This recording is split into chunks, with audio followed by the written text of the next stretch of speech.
Halo Sobat Bisnis Kocok, Kocok. We could you grow. Berjumpa lagi pada sesi bedah buku kali ini. Jadi pada sesi kali ini kita akan membahas buku Berpikir dan Berjiwa Besar karya David J. Schwartz, yang lebih tepatnya pada bab 13. Itu berjudul Bagaimana Berpikir Seperti Pemimpin. Wow. Sebelum kita mulai membahas bukunya, terlebih dahulu kita perkenalan dulu ya. Perkenalkan, saya Alex. Di sini saya ditemani dua rekan saya. Ya, perkenalkan nama saya Devi. Saya Nurul. Ya, jadi pada bab 13 buku Berpikir dan Berjiwa Besar, kita akan diberitahu tentang cara berpikir seperti pemimpin. Bagaimana cara dia berusaha atau mengusahakan agar kelompok yang dipimpinnya bisa maju dan meningkat lebih baik.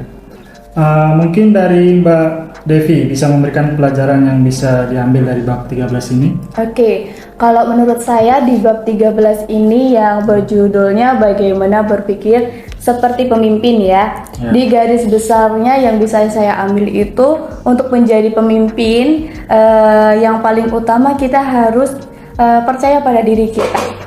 Kita bisa menempatkan diri ke berbagai karakter teman-teman yang mau kita perbarui, dan kita juga harus selalu siap untuk mencari jalan keluar jika nanti ada masalah atau problem di teman-teman lainnya gitu. Dan kita harus bisa berpikir kreatif dan juga cepat seperti itu. Jadi dari Mbak Devi itu sebagai seorang pemimpin itu kita harus berpikir kreatif ya. Ya, betul. Dan mencari solusi yang cepat agar kelompok yang kita pimpin itu bisa berjalan dengan baik. Ya. Oke. Kalau dari Mbak Ningrum sendiri? Kalau dari saya untuk berpikir seperti pemimpin itu ya hampir sama Kak Indah, itu harus memiliki sifat jujur juga ya Kak Indah ya. Ya. Nah, juga harus memiliki sikap adil juga bersama dengan teman-teman lain atau karyawan-karyawan lainnya juga harus bersikap adil gitu. Terus komunikasinya juga harus yang baik juga. Jadi kalau dari Maningrum bisa saya tangkap ada 3 hal ya. Yang pertama bersikap jujur, bersikap adil, dan komunikasi antar sesama timnya. Oke. Kalau dari saya sendiri mungkin terdapat beberapa hal menarik untuk saya dari bab 13 ini. Yang pertama itu bagaimana kita harus selalu berpikir positif dan pantang menyerah sebagai seorang pemimpin, agar saat kita atau kelompok yang sedang kita pimpin mengalami kesulitan, kita dapat menemukan cara atau jalan yang tepat agar bisa melalui dan keluar dari kesulitan yang sedang dihadapi, baik oleh diri kita sebagai seorang pemimpin maupun dari kelompok yang kita pimpin. Seperti itu. Nah, kita lanjut dari sesi ini, mungkin bisa sharing sedikit mengenai pengalaman dari rekan-rekan yang berkaitan dengan pembahasan dari bab 13 ini. Dari siapa dulu nih? Dari Maningrum. Kak Indah dulu aja. Dari saya, Indah. Sebenarnya nama saya siapa? Kok kalau Indah tadi siapa kenal Devi lah? Devi Indah soalnya. Devi Indah ya. Oke, kalau dari pengalaman saya sendiri dulu di waktu sekolah, saya itu banyak banget mengikuti kayak ekstra kurikuler gitu. Nah, contohnya satu itu di volley. Nah, di volley itu saya dipercaya untuk menjadi ketuanya. Ketua volley gitu. Ketua klub volley di ekstra kurikuler itu khususnya untuk putri. Nah, itu kalau boleh tahu SMA atau SMP? SMA. SMA.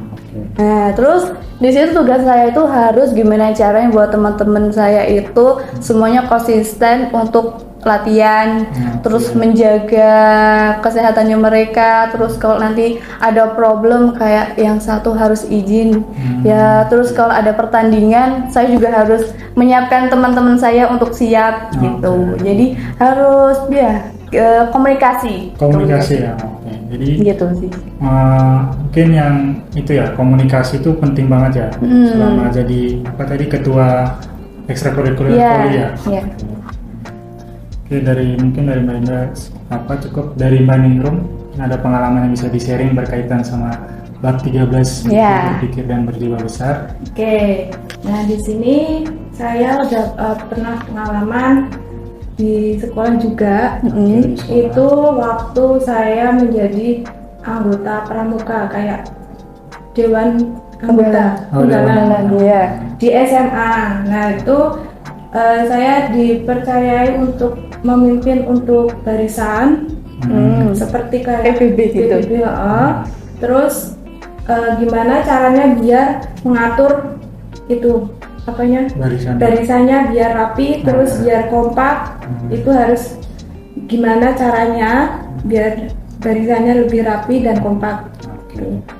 Dan itu juga harus komunikasi dengan tim yang lain juga.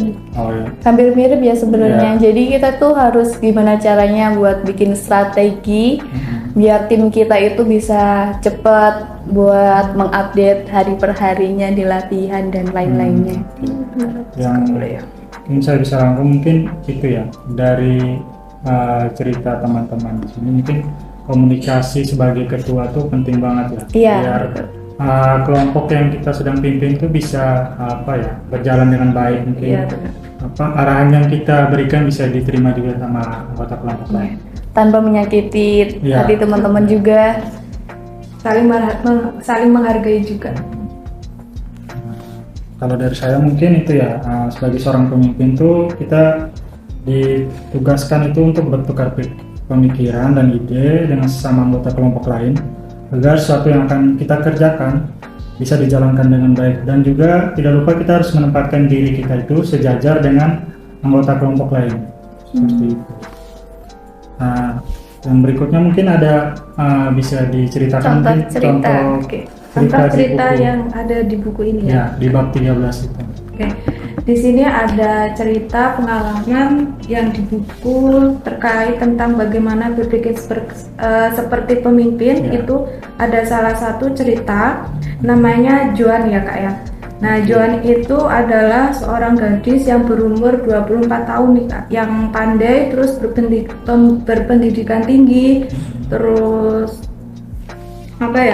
menarik, cantik gitu. Nah, di situ Joan itu seorang penjual baju, penjualan baju eceran gitu. Nah, di situ untuk Joan itu tidak memikirkan kayak kayak seperti kebutuhan orang lain gitu.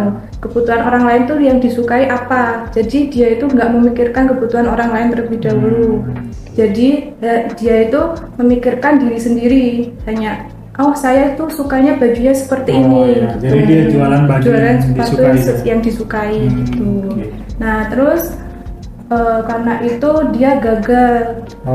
Jadi jualannya itu bisa dibilang nggak laku gitu, kurang laku. Nah, karena tidak memikirkan orang lain, kebutuhan konsumennya, orang lain gitu. Mungkin bisa jadi bisa jadi pelajaran mungkin buat teman-teman itu sebelum mulai berjualan atau mungkin yang dilakukan pertama kali itu riset itu untuk mencari tahu kebutuhan konsumen seperti apa, dan saat kita berjualan nanti barang jualan kita tuh bisa laku dan tidak rugi. Iya, betul sekali. Di buku ini juga terdapat cara agar kita menjadi pemimpin yang lebih efektif. Terdapat 4 prinsip nih yang saya baca. Yang pertama itu bertukar pikiranlah dengan orang-orang yang Anda ingin pengaruhi. Yang kedua, terapkan kaidah manusiawi dalam berurusan dengan orang lain. Ketiga, berpikirlah maju, percayalah akan kemajuan, mendesaklah untuk maju. Dan keempat, luangkan waktu untuk berunding dengan diri sendiri dan sadar kekuatan berpikir Anda yang tertinggi. Mungkin seperti itu pembahasan dari bab 13 ini.